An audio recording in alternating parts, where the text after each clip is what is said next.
이건 어느 정도냐면은 빨래를 넣을 수 있어요. 진짜요? 네, 빨래를 넣을 수 있고 세탁기에서 빨래 꺼내서 탁탁 털어서 넣을 널어주는 수 거예요? 있고 11디그리 정도면 어. 바늘에다가 실을 꽂을 수 있습니다. 저보다 나은데요.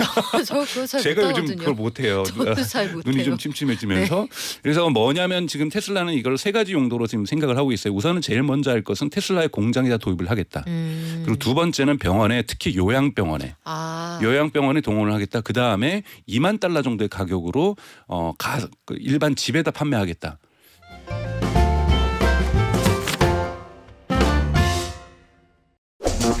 영화에서는 친구도 되고 무거운 것도 들어주고 가사 도우미 역할까지 해주는 똑똑한 로봇 많이 봤습니다. 그런데 이게 진짜 우리 집에 한 대씩 들여놓는 그런 시대가 올까 까마득하다 생각했는데 영화 밖으로 나올 날이 얼마 안 남은 것 같아요. 테슬라가 휴머노이드 로봇 2세대 제품을 공개했습니다.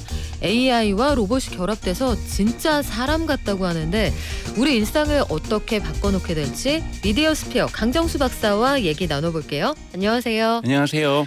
저 이 영상 보고 진짜 깜짝 놀랐어요, 박사님. 네.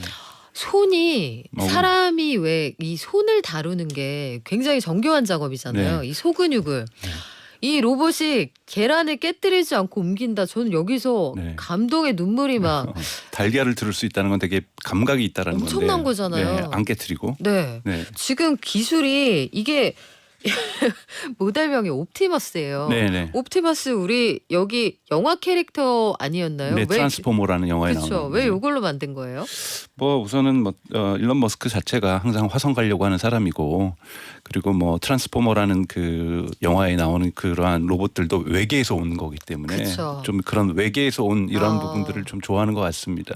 야, 근데 그런 이상을 현실에서 구현한다는 측면에서 일론 머스크 참 대단한데 자, 옵티머스 프라임은 아니고 옵티머스 2세대 모델 손가락으로 달걀 옮기고 스쿼트도 한다. 이제 기능을 좀 볼까요, 구체적으로? 그 기능에서는 우선은 여러 말씀하셨던 두 가지 스쿼트라든지 달걀을 옮기는 것뿐만이 아니라 우선은 여러분들이 주의 깊게 보면은 보통은 이런 로봇들은 평발이에요.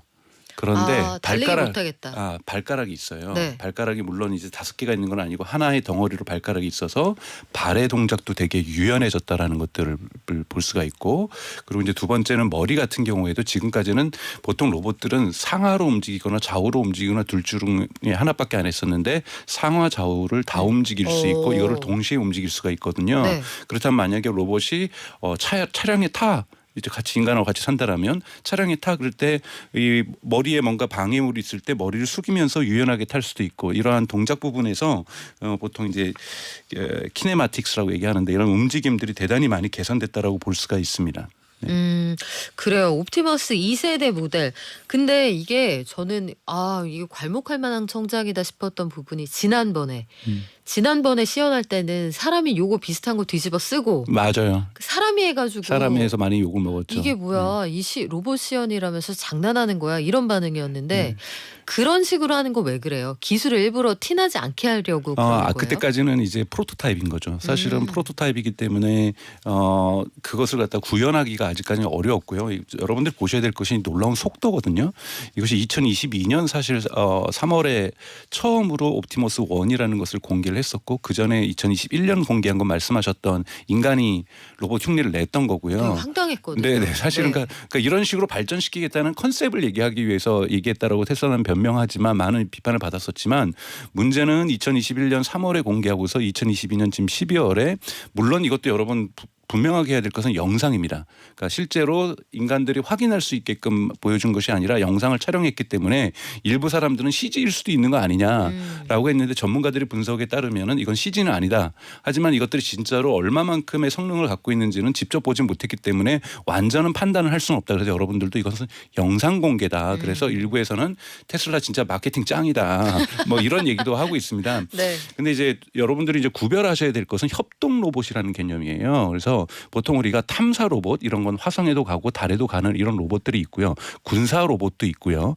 협동 로봇이라는 건 뭐냐면 인간과 함께 생활하면서 인간과 같이 일을 하거나 또는 인간과 같이 병원에서 일을 하거나 또는 가사 노동에 도움을 준다. 이런 것들을 보통 우리가 크게 분류할 때 협동 로봇이라는 거고 코봇이라고 얘기하는데 이런 개념들은 이제 대단히 친숙하게 다가올 건데요. 이번에 개선된 지점에서 저는 이러한 동작도 놀랍지만은 디자인이 되게 놀랍다라는 거예요. 지금까지 협동 로봇이라고 보여줬던 예를 들면 현대자동차가 구매하고 있는 보스턴 다이나믹스 같은 경우에는 네 발로 달리는 개 모양이잖아요. 네. 그리고 팔도 되게 길어요. 근데 그 옆에서 물론 되게 신기하고 잘하지만 제가 그걸 비하하는 것이 아니라 옆에서 있는데 막 전선줄도 보이고 강철이 막 쭉쭉 움직이고 그러면 약간 위압감을 느낄 수가 있습니다. 그쵸. 예. 근데 옵티머스 1도 보면은 전선줄들이 다 보였고 강철들이 보였었거든요. 근데 이번엔 다 그걸 플라스틱으로 다 쌌어요. 그래서 사실상 거의 케이블이 보이지 않습니다. 이런 건 뭐냐면 옆에 있는 협력 로봇이라고 했으니까 인간을 배려한 거죠. 안정감을 느낄 수 있고 편안함을 느낄 수 있고 그나마 물론 로봇이지만 디자인 부분에서 대부분 부닥쳐도 인간과 부닥쳐도 안 다칠 것 같다는 느낌을 주는 플라스틱을 붙였다라는 것들도 이런 부분에서 배려가 있었다는 거고요. 그리고 이번에 보면 머리 위에 조명이 있어요.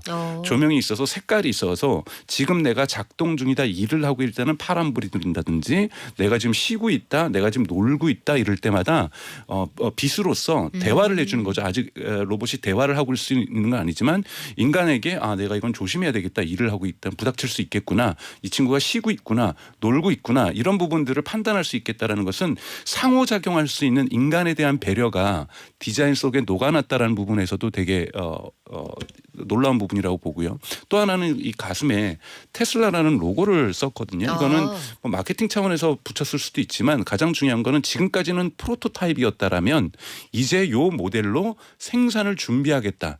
회사의 로고를 부착할 정도로 이제는 이것은 생산 직전의 프로토타입, 그러니까 모델이라는 것들을 간접적으로 보여주고 있다는 부분에서 이것 옵티머스의 생산이 얼마 남지 않을 수도 있다라는 예측을 가능하게는 단서라고 볼 수가 있습니다.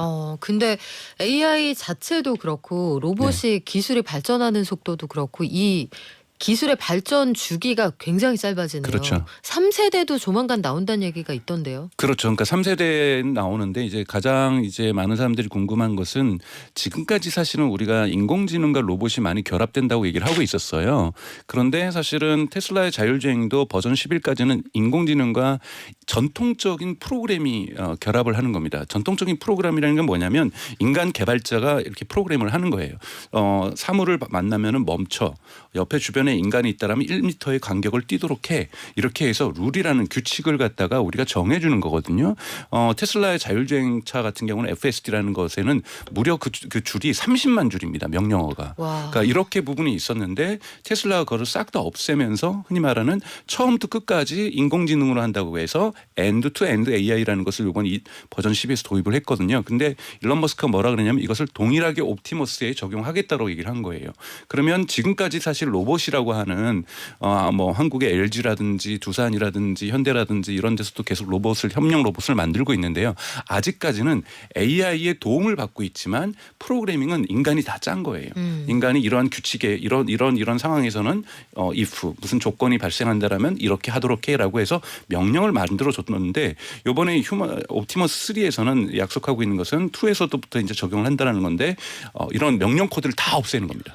그러면 진짜 로봇이 알아서 상황을 판단하고. 그렇죠. 로봇이 학습도 미리 하고 네. 그리고 자기가 학습한 것만 쓰는 게 아니라 FSD라는 자동차가 학습한 것까지도 이 친구가 같이 학습을 해서 그 두뇌를 자동차의 자율주행의 두뇌와 그다음에 로봇의 두뇌를 합치하겠다라는 거예요. 와. 그래서 학습한 것을 같이 하게 되고 조만간 지금 우선은 테슬라의 공장들에서 인간 노동자들이 카메라를 들고서 이제 노동을 하게 됩니다. 그러면 인간이 이제 노동을 하면서 조립하는 과정들을 카메라로 담게 되면은 이 카메라에 담긴 것들이 로봇이 학습을 하게 되는 거죠.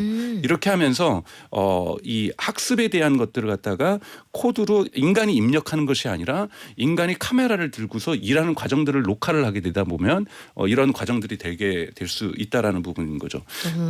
그러니까 기능적으로는 이미 많은 부분에서 이번에 다 왔어요. 예를 들면은 손 같은 경우에는 보통 디그리 보통 영어로 이제 디그리라고 해서 어떠한 자유 각도를 얘기하는데 예를 들면은 머리 같은 경우는 지금 2디그리예요. 상하 좌우 그러니까 두 군데로 움직일 수 있다는 거고 이번에 테슬라의 손은 11개의 디그리를 가지고 있습니다. 그러니까 11개의 각도로 움직일 수 있다는 거죠. 이건 어느 정도냐면은 빨래를 넣을 수 있어요. 진짜요? 네, 빨래를 넣을 수 있고 세탁기에서 빨래 꺼내서 탁탁 털어서 넣을 널어주는 수 거예요? 있고 11디그리 정도면 어. 바늘에다가 실을 꽂을 수 있습니다. 저보다 나은데요. 저 그거 잘 제가 요즘 못하거든요. 그걸 못해요. 저도 잘 못해요. 눈이 좀 침침해지면서 그래서 뭐냐면 지금 테슬라는 이걸 세 가지 용도로 지금 생각을 하고 있어요. 우선은 제일 먼저 할 것은 테슬라의 공장에다 도입을 하겠다. 그리고 두 번째는 병원에 특히 요양병원에 요양병원에 동원을 하겠다. 그 다음에 $20,000 정도의 가격으로 일반 집에다 판매하겠다. 여러분들 혹시 $20,000 정도면 우리나라 돈으로 한 2,600만 원에서 한 3,000만 원 정도면은 자동차 중소형 자동차 정도 가격이잖아요. 그렇죠. 중소형 자동차를 살까 나이가 점점 들어가는 저 같은 경우에도 집에 도우미로 로봇 하나 장만했어요. 또는 우리 그 마켓 광고 있잖아요. 여보 우리 부모님 댁에 로봇 하나 놔줍시다.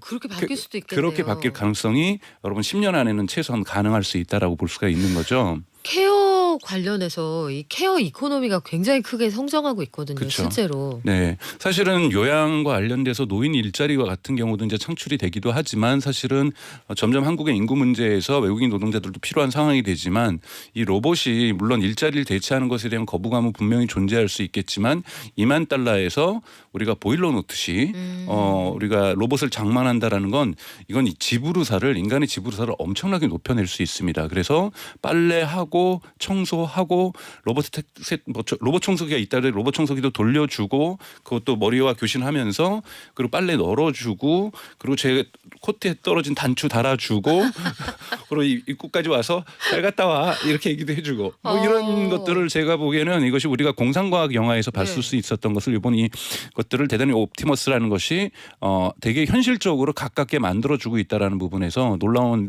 진화라고 볼 수가 있습니다. 저는 감정적으로도 그런 생각이 들더라고요. 가족과 가전과 애완동물의 기능을 한 기계가 가질 수 있다. 그게 휴머노이드 로봇이 가진 특장점이잖아요.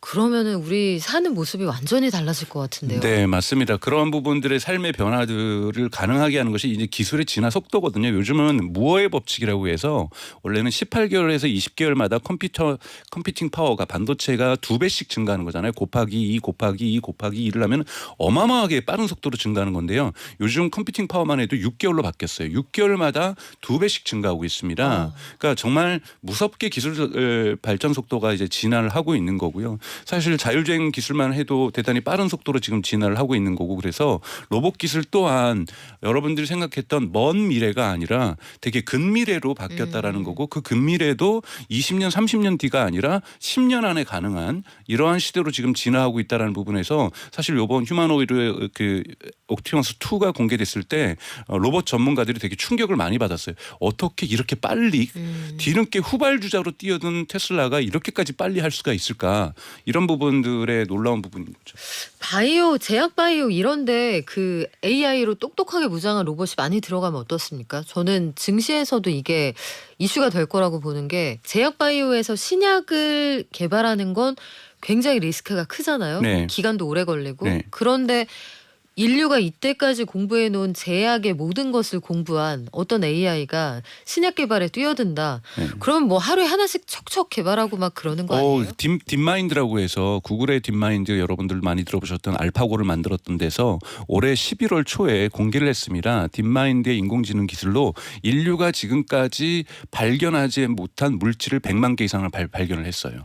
이 물질을 가지고 의학에도 쓸 수 있고 우리가 살 수 있는 뭐 자동차에도 쓸 수 있고 여러 가지 이 고체 물질도 발견했고 그리고 단백질 물질도 발견을 했거든요. 그래서 인공지능이 사이언스 과학 부분에서도 인간을 많이 본격적으로 지원을 하고 있습니다. 그리고 우리가 노벨상을 받았던 크리스퍼라고 하는 유전자 조작 가위 이런 부분들도 지금 올해 11월에 처음으로 이것과 관련된 공식적인 앞으로 이제 상용화할 수 있는 기술까지도 진화하는 성장하는 모습들을 보여주고 있는 거거든요. 그래서 이런 부분들에서도 인공지능들이 활용되고 있고요. 그래서 과거와 다르게 여러분들도 챗GPT가 작년 11월 나온 이후에 1년 동안 많은 변화가 일어났던 것처럼 2023년뿐만이 아니라 2024년에는 구체적으로 신약 개발 말씀하셨던 신약 개발에서부터 그리고 우리가 유전자 조작을 통한 어떤 병의 치유라든지 그리고 이렇게 가깝게 다가오는 휴머노이드 로봇이라든지 그리고 좀 더 가깝게 다가오는 자율주행이라든지 이런 기술의 진화가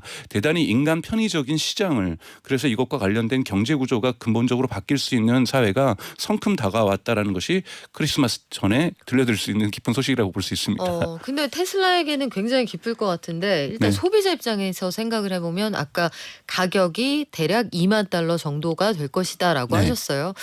근데 이게 투자를 한다고 치면 만약에 병원에 간병비를 쓴다고 치면 뭐 아마 되게 환자가 있는 분들 아시겠지만 일주일에 7, 80만 원을 그냥 현금으로 드려야 되거든요. 주말엔 내가 가 있어야 되고. 네. 그러면 그걸 생각하면 1년치 간병비네 이렇게 생각하실 수도 있겠지만 수천만 원을 로봇에 쓴다. 저는 진입장벽이 있을 것 같거든요. 근데 그건 이제 국가 보조금이라든지 병원에서 보조금이 있을 수 있죠. 처음부터 저는 사람이 하고 있는 간병인을 100% 대체하지 못할 거라고 보고요. 간병인을 보조해 줄 거라고 저는 보고 있습니다. 예를 들면은 병실에 8인 병실이라고 하면 거기에 간병인들이 여러 분 계시면 그렇죠. 간병인들의 노동이 되게 강하잖아요. 강도가 굉장히 되게 힘든 힘든 경우죠. 그러면은 그분들을 도와주는 형식으로 해서 휴머노이드가 처음에는 도입될 거라고 보고 있고요. 왜냐하면 아무래도 제가 만약에 정말 저도 병원에 한번 일주일 수술 이후에 입원을 했었는데 저의 몸을 자꾸 로봇이 와서 만지작거린다. 뭔가 아직까지는 불쾌감이 존재할 수 그거는 있고 조금 힘들 것 같아요. 여기에 대한 아직. 적응하는 네. 시간이 걸리거든요. 근데 예를 들면 저의 소변통을 갖다 버려다줘서 씻어달라.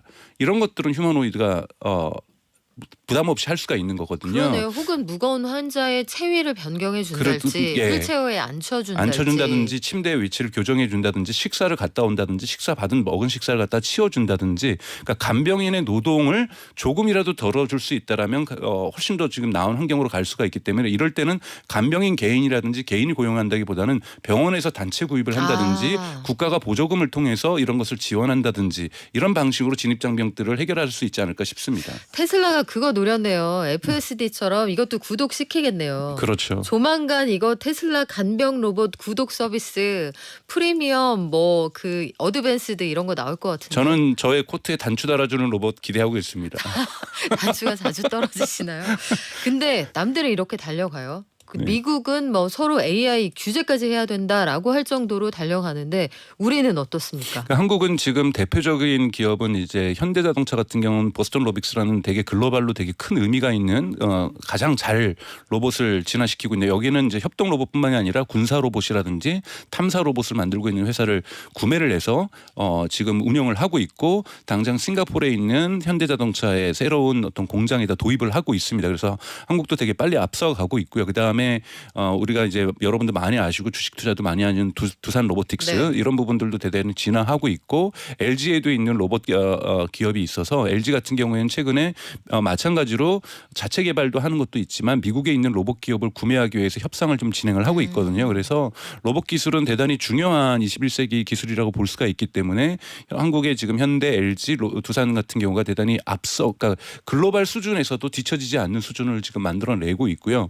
사실은 또 하나는 이런 부분에서 되게 또 앞서가고 있는 것이 미국뿐만이 아니라 중국 기업들이라고 볼 수가 있어요. 중국 네. 같은 경우에는 전 세계적으로 공장에다가 지금 빠른 속도로 이 로봇 인력들을 투입을 하고 있습니다. 제작 로봇을. 그렇다면은 투입하는 생산 비용이 줄어들 테고 인류의 인구가 줄어든다 이런 얘기 많이 나오는데 이 생산성을 대체할 수 있는 그런 자원이 될지 이것도 좀 지켜봐야겠네요. 지금까지 미디어 스피어 강정수 박사였습니다. 고맙습니다. 네,